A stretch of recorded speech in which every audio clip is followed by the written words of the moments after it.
क्या पश्चिम बंगाल की सत्ता इस बार बदलने जा रही है? क्या 92% रिकॉर्ड वोटिंग के बाद जनता ने बदलाव का मन बना लिया है? और सबसे बड़ा सवाल, क्या ममता बनर्जी चौथी बार मुख्यमंत्री बनेंगी या नरेंद्र मोदी और अमित शाह की रणनीति बंगाल में नया इतिहास लिखेगी? नमस्कार, आप देख रहे हैं मीडिया पॉइंट। आज हम बात करेंगे पश्चिम बंगाल विधानसभा चुनाव 2026 के उस आखिरी चरण की जो तय करेगा सत्ता का भविष्य। 29 अप्रैल बंगाल की राजनीति के लिए बेहद अहम दिन। आज दूसरे और आखिरी चरण की वोटिंग हो रही है, जहां 142 सीटों पर 1048 उम्मीदवार अपनी किस्मत आजमा रहेंगे। पहले चरण में ही जनता ने साफ संकेत दे दिया था। 152 सीटों पर 92.9% रिकॉर्ड मतदान, जो बताता है कि जनता इस बार चुप नहीं बैठी बल्कि खुलकर अपनी बात कह रही है। ये अब नजरें टिकी हैं इस अंतिम चरण पर, क्योंकि यही चरण तय करेगा कि सत्ता किसके हाथ में जाएगी। अगर हम पिछले चुनाव यानी 2021 की बात करें तो ममता बनर्जी की पार्टी टीएमसी ने 123 सीटें जीतकर सरकार बनाई थी। वहीं भारतीय जनता पार्टी ने 18 सीटों के साथ मजबूत विपक्ष की भूमिका निभाई। लेकिन इस बार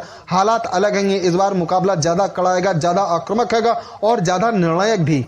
कहां हो रही है असली लड़ाई? इस चरण में जिन इलाकों में वोटिंग हो रही है वो कोई आम इलाके नहीं है। कोलकाता, हावड़ा, नदिया, उत्तर 24 परगना, दक्षिण 24 परगना, हुगली, पूर्व बर्धमान, ये सभी इलाके पारंपरिक रूप से टीएमसी के गढ़ माने जाते हैं। लेकिन इस बार बीजेपी ने यही सबसे ज्यादा ताकत झोंक दिएगी, यानी लड़ाई सीधे गढ़ बचाने की कोशिश बनाम गढ़ तोड़ने की रणनीति। अब बात उस सीट की जिस पर पूरे देश की नजर रहेगी, भवानीपुर सीट। यहाँ मुकाबला सिर्फ चुनाव नहीं है बल्कि प्रतिष्ठा की लड़ाई है। एक तरफ है ममता बनर्जी, दूसरी तरफ है शुभेंदु अधिकारी। याद दिला दे 2021 में नंदीग्राम में शुभेंदु अधिकारी ने ममता बनर्जी को हराया था और अब यहाँ मुकाबला एक तरह से राजनीतिक बदली की तरह देखा जा रहा है। अगर ममता यहाँ जीतती है तो उनका कद और मजबूत होगा, लेकिन अगर हारती है तो ये टीएमसी के लिए बड़ा झटका हो सकता है।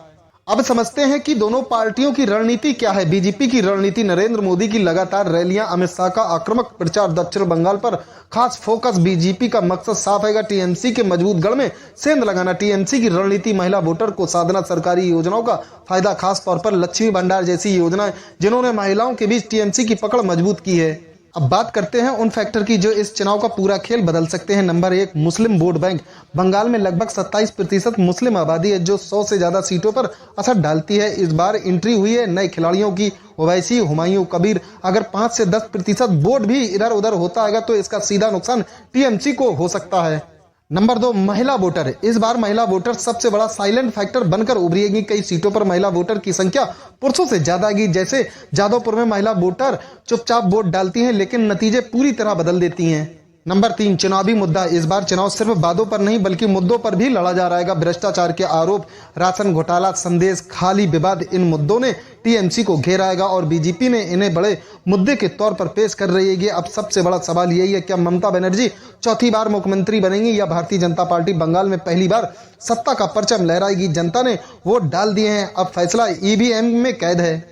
और इस पूरे सस्पेंस का अंत होगा 4 मई को, जब नतीजे घोषित किए जाएंगे। उस दिन पता चलेगा कि बंगाल में बदलाव आया है या फिर पुरानी सत्ता ही बरकरार रहेगी। तो बंगाल का ये चुनाव सिर्फ एक राज्य का चुनाव नहीं है, ये देश की राजनीति की दिशा तय करने वाला चुनाव है। अब आपकी क्या राय है? क्या इस बार बदलाव होगा या फिर ममता बनर्जी फिर से सत्ता में आएंगी? नीचे कमेंट करके जरूर बताएं। वीडियो पसंद आया तो लाइक करें और ऐसी ही खबरों के लिए हमारे चैनल को सब्सक्राइब करना बिल्कुल मत भूलें।